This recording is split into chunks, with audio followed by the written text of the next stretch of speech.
Welcome back to Don's Life. Welcome to the channel. Thanks for joining today. I'm making this video because many of you have asked me about these guys, fuse taps. I'm going to show you a couple tips, some of the things I've done on my vehicle here, because we all know these newer vehicles are getting tougher and tougher to find locations where we can use these. Let's go.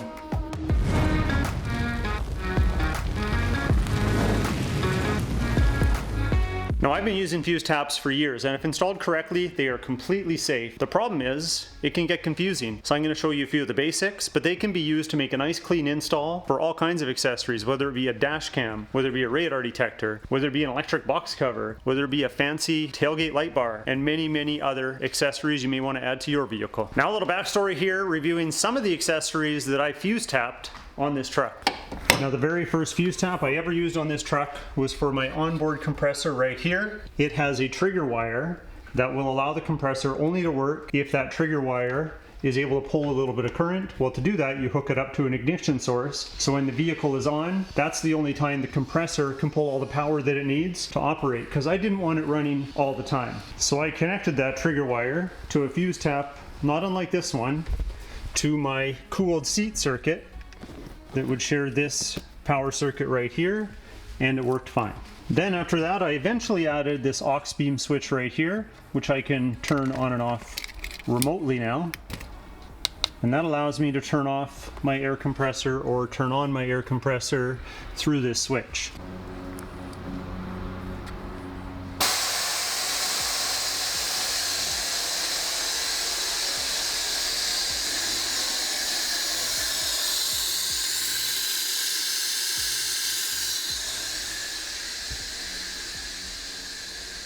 Moving the air compressor over to this switch freed up the cooled seat circuit for the dash cam, and it's working just fine.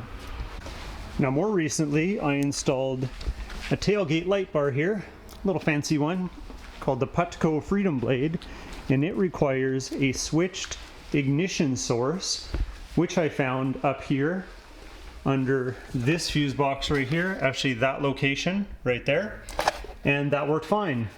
My only issue with installing here is this is a weatherproof seal on here, and I didn't want to have the wire get pinched over time and end up having a problem. So I rerouted the wire inside the cab to the fuse panel here, and that brings me to the making of this video.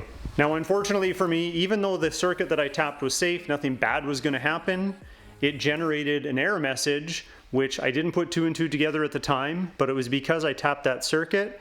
It was monitored by the BCM, which some of those circuits are, actually a large number of them, and I couldn't even tell you which ones are and which ones aren't. Turned out this one was. I didn't make that connection, so either way, it generated this issue, and I had to figure it out. So because I didn't know what the problem was, I took it to the dealership because there was a recall they had to do, which was reprogramming a module. So I said, hey, can you have a look at why this error message is popping up? They took a look, and they narrowed it down to the fuse tap that I installed for the light bar that I had relocated from here. Remember, it was working fine there and I could have kept it there, but where I relocated it was monitored by the BCM and gave me the error message. So they had to charge me for that, but that was my fault. So I was happy to pay it, I get it. And then the technician did suggest another circuit that I could plug it into. Some of these trucks, not all of them, I heard the Refresh has less options. They have extra spots that aren't used, so he suggested this spot right there. So we plugged it in there. It still allowed the light bar to operate. The problem was that circuit is hot all the time. I was hoping that it would shut off. Some stay on for several minutes and then will eventually shut down. That wasn't the case. So I had to go on the hunt to relocate and use a different location to make this all work properly. So I'm happy to report we found a solution. Now let's take a closer look. So these newer vehicles, a lot of them use a Micro3 fuse, which has 3 prongs like this. So I ordered a Micro3 fuse tap, which is what I have here. But I'm going to educate you a little bit more about how it works. So if you run into a situation like me, you'll be comfortable using it. All right, let's use a little diagram to illustrate my point. You have your Micro2 fuse here. Power comes up one end, goes through the actual fuse, and then comes back to complete the circuit. This represents any of the fuses that would typically be in your vehicle if they were a 2-prong fuse. Where the fuse tap comes in is it plugs into that location, but then it extends the power to another row where you would put a secondary fuse that would run to your device. The problem with this is if I reverse the direction, now this no longer behaves the same. So that's one of the shortcomings of these type of fuses. Depending on where this wire comes out here, it can behave differently depending on the direction. So there's a right direction and a wrong direction, and that's one of the drawbacks with this type of connection, is it's not always going to fit conveniently the way that you want. So that brings me to our Micro3 fuse. What I like about this one is your power comes up through the middle and it's split to two different circuits. So it doesn't really matter which side or which direction you connect this, because once your fuse is plugged in here, you're back to stock. That's where the stock fuse goes, and then you put your added fuse in the top. So you can actually just take the added fuse, put it there, notice it's a two-prong, and it will run power down this line to your device, all the while being fully protected. So this is exactly what we've done. Let me show you where I plugged it in. So mine's in F26, which is just up here by my thumb. If you go down the listing, F26 is right here. It is the 10 amp USB SEO wrap circuit. So that is right there. We've got our Micro3 fuse tap here. I've already preloaded it with my fuse like I had shown in the drawing. Now the fuse that you put in here, still a good idea to keep it on a circuit that can give you the current that you need, obviously.